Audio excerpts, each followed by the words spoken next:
आज हम आपके सामने आए एक ऐसी वीडियो लेकर जिसकी डिमांड बहुत समय से लोग कर रहे थे।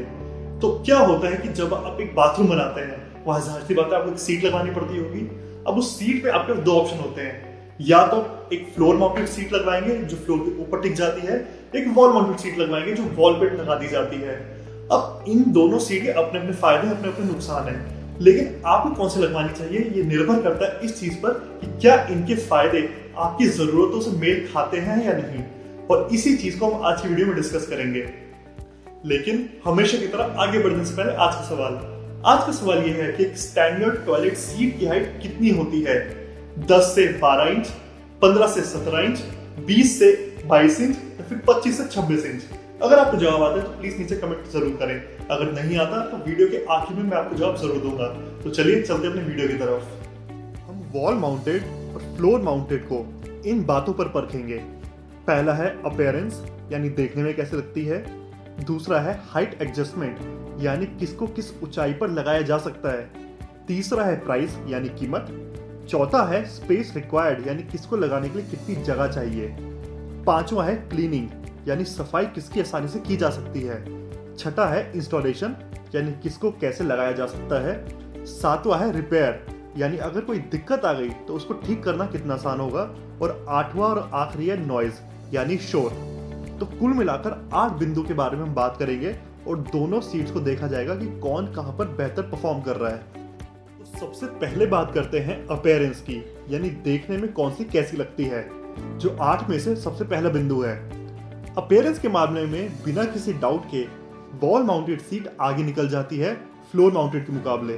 ये देखने में स्टाइलिश, मॉडर्न और काफी स्लिम लगती है। फ्लोर माउंटेड अब थोड़ी सी पुराने जमाने की हो चुकी है और इसलिए अब नए घरों में इनको ज्यादा लोग लगाना पसंद नहीं करते हैं। अगला बिंदु आता है हाइट एडजस्टमेंट का, यानी किसको किस ऊंचाई पर लगाया जा सकता है, जो हमारा 8 में से दूसरा पॉइंट है।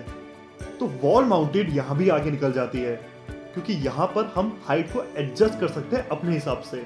वैसे स्टैंडर्ड हाइट जो होती है वो लगभग 16 इंच होती है, लेकिन अगर आप ज्यादा लंबे हैं या ज्यादा छोटे हैं और सीट को अपने हिसाब से ऊपर या नीचे करवाना चाह सकते हैं तो वॉल माउंटेड में ये आसान है, करवाया जा सकता है। फ्लोर माउंटेड की हाइट फिक्स होती है, ये ज्यादातर 15 से 17 इंच के बीच में आती है और अगर आप इसकी हाइट एडजस्ट करवाना चाहें तो ये एक समस्या है और आप ये नहीं करवा सकते। अब बात करते हैं सबसे जरूरी चीज की, यानी कॉस्ट की, यानी कौन सी कितने की पड़ेगी, जो 8 में से हमारा तीसरा बिंदु है। कॉस्ट के मामले में फ्लोर माउंटेड सीट साफ तौर पर आगे निकल जाती है, क्योंकि ये हमको सस्ती पड़ती है। अगर आप एक अच्छी सी सीट लेना चाह रहे हैं जो फ्लोर माउंटेड हो तो आपको मात्र 4 से 5 हजार रुपए खर्च करने पड़ेंगे। वहीं अगर आप फ्लोर माउंटेड लगाना चाह रहे हैं तो कम से कम भी आपको 7,000 तक खर्च करने पड़ सकते हैं और इसको इंस्टॉल करवाने का अलग से खर्चा आएगा। अब बात करते हैं स्पेस, यानी किसको कितनी जगह चाहिए, जो हमारा 8 में से चौथा बिंदु है। अब टेक्निकली देखा जाए तो दोनों को एक बराबर जगह चाहिए। हालांकि बहुत सारे लोगों को ऐसा लगता है कि अगर वॉल माउंटेड सीट लगाई जाएगी तो कम जगह का उपयोग होगा, लेकिन वो ये नहीं जानते कि वो लगाते हुए आपको पीछे की दीवार भी मोटी करनी पड़ती है, क्योंकि उसके अंदर टैंक इंस्टॉल होता है। इसलिए टेक्निकली दोनों को एक बराबर जगह चाहिए, लेकिन देखने में क्योंकि फ्लोर माउंटेड में एक पीछे टैंक होता है तो थोड़ा बल्कि लगता है, हमें लगता है कि ज्यादा स्पेस घेर लिया है। वहीं अगर हम वॉल माउंटेड की बात करें तो क्योंकि उसका टैंक दीवार के अंदर होता है और दिखता नहीं है तो हमें ऐसा लगता है कि वो स्पेस कम ले रहा है। तो टेक्निकली जहां दोनों बराबर हैं, लेकिन देखने के मामले में वॉल माउंटेड साफ तौर पर यहां भी आगे निकल जाती है, क्योंकि हमें ऐसा लगता है कि वो कम जगह घेर रही है। अगला बिंदु आता है क्लीनिंग, यानी साफ सफाई का, जो हमारा 8 में से 5वां बिंदु है। वॉल माउंटेड यहाँ भी साफ तौर पर आगे निकल जाती है फ्लोर माउंटेड के मुकाबले, और इसकी 2 वजह है। पहला तो ये कि जमीन से थोड़ा सा ऊपर होने के कारण आप नीचे से इसको आराम से साफ कर सकते हैं। दूसरा ये कि इसके ज्यादातर हिस्सा दीवार के अंदर होता है तो उसको साफ करने की तो कोई जरूरत है ही नहीं। फ्लोर माउंटेड में एक बड़ी समस्या आती है कि जमीन पे जहां वो लगती है वहां एक तो थोड़ा सफाई करना मुश्किल होता है, दूसरा अगर वो कुछ टाइम तक गीली रह गई तो उसमें काई यानी एल्गे लगने का भी खतरा रहता है। अगला बिंदु आता है इंस्टॉलेशन का, यानी किसको लगाना कितना आसान है, जो हमारा 8 में से छठा बिंदु है। फ्लोर माउंटेड यहाँ पर साफ तौर पर आगे निकल जाता है, क्योंकि इसको लगाना बेहद आसान है। आपको बस पाइप के ऊपर ये सीट रखनी है, फिक्स करनी है और आपका काम हो गया। वहीं वॉल माउंटेड की बात करें तो इसको लगाना थोड़ा सा ट्रिकी है। अब इसके लिए पहले तो आपको पीछे की दीवार मोटी करवानी पड़ती है, उसके अंदर फिर टैंक इंस्टॉल करवाना पड़ता है, फिर इस सीट को दीवार पर स्क्रू से टाइट करवाना पड़ता है। इसमें थोड़ा खर्चा भी ज़्यादा जाता है और थोड़ी मेहनत भी ज़्यादा हो जाती है। अब बात करते हैं रिपेयर की, यानी किसको ठीक करवाना ज़्यादा आसान है, जो हमारा 8 में से 7वां बिंदु है। इसमें फ्लोर माउंटेड साफ तौर पर आगे निकल जाती है, क्योंकि अगर इसमें कोई भी दिक्कत आती है तो पूरा मैकेनिज्म आपके सामने है, आप इसको आराम से खुलवाकर ठीक करवा सकते हैं और आपको इसमें खर्चा भी बहुत कम लगेगा। वहीं वॉल माउंटेड में ये काम करवाने के लिए आपको दीवार तोड़नी पड़ सकती है, फिर ठीक करवाकर रिपेयर करवाना ज़रूरी है दीवार को दोबारा से। इसमें आपकी मेहनत भी ज़्यादा जाएगी और इसमें खर्चा भी आपका ज़्यादा हो सकता है। अब बात करते हैं नॉइज़ यानी आवाज़ की, जो हमारा आखिरी बिंदु है। फ्लोर माउंटेड का सारा सिस्टम बाहर होता है, इसलिए जब इसमें पानी गिरता है या इससे पानी निकलता है तो आपको आवाज़ ज़्यादा सुनाई देती है, तो ये काफ़ी ज़्यादा नॉइजी होती है।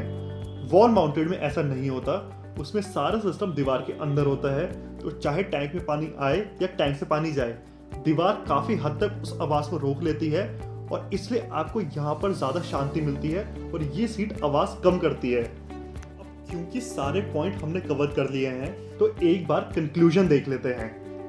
वॉल माउंटेड सीट साफ तौर पर आगे निकल जाती है अपीयरेंस, यानी देखने में वो ज़्यादा अच्छी लगती है। हाइट एडजस्टमेंट, यानी उसको ऊंचा नीचा करवाया जा सकता है। स्पेस, यानी हमें देखने में लगता है कि वो कम स्पेस ले रही है। क्लीनिंग, यानी वो साफ सफाई करने में ज़्यादा आसान है। और नॉइज़, यानी वो इतनी आवाज़ नहीं करती। वहीं दूसरी तरफ फ्लोर माउंटेड साफ तौर पर आगे निकल जाती है प्राइस यानी कीमत पर, इंस्टॉलेशन में यानी उसको लगाना आसान है, और रिपेयर के मामले में, क्योंकि उसमें अगर कोई खराबी हो जाए तो उसको ठीक करवाना ज़्यादा आसान रहता है। तो अब किया क्या जाए? आज की गुरुजी एडवाइस कहती है कि आजकल वॉल माउंटेड का ज़्यादा ज़माना है और आपको थोड़ा सा उसकी तरफ ज़्यादा झुकाव रखना चाहिए। हाँ, उसका आपको प्राइस 2 से 3 हज़ार रुपये महंगा ज़रूर लगेगा, लेकिन आप एक बार के लिए इतना खर्चा ज़रूर कर सकते हैं।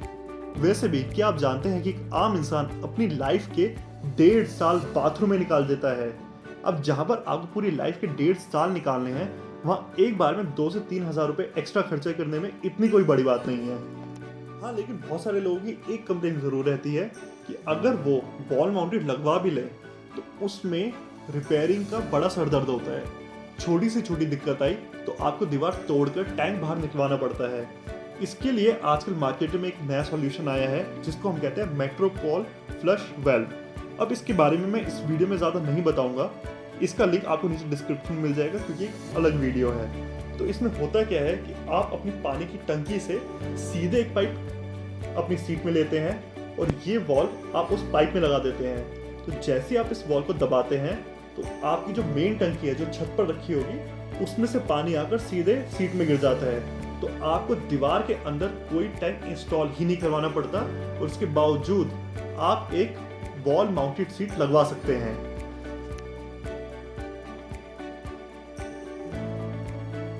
तो अब मुझे उम्मीद है कि आपको समझ आ गया होगा कि आपके लिए फ्लोर माउंटेड सीट सही है या फिर वॉल माउंटेड। फिर भी अगर ऐसा कोई भी क्वेश्चन है जो आपके मन में अभी भी रह गया तो प्लीज नीचे कमेंट करें, मैं उनका जवाब जरूर दूंगा। अब चलते हैं अपने क्वेश्चन की तरफ। तो क्वेश्चन ये था कि एक स्टैंडर्ड टॉयलेट सीट क्या कितनी होती है। आपके ऑप्शन थे ये सब, लेकिन इनमें से जो सही जवाब है वो है 15 से 17 इंच। एक स्टैंडर्ड हाइट है जो ज्यादातर टॉयलेट्स की इंडिया में देखने को मिलती है। इनको WC हाइट भी कहा जाता है। अब मुझे उम्मीद है कि आपको ये वीडियो पसंद आई होगी। अगर आपको लगा कि मैंने अच्छा काम किया है और ये वीडियो आपके किसी भी काम की है तो प्लीज नीचे सब्सक्राइब बटन जरूर दबाएं। इससे आपकी और मेरी दोनों की बहुत मदद होती है। तो चलिए मिलेंगे अगले वीडियो में और किसी नए टॉपिक के साथ। तब तक के लिए एक अच्छे घर के समझदार मालिक बनिए। धन्यवाद।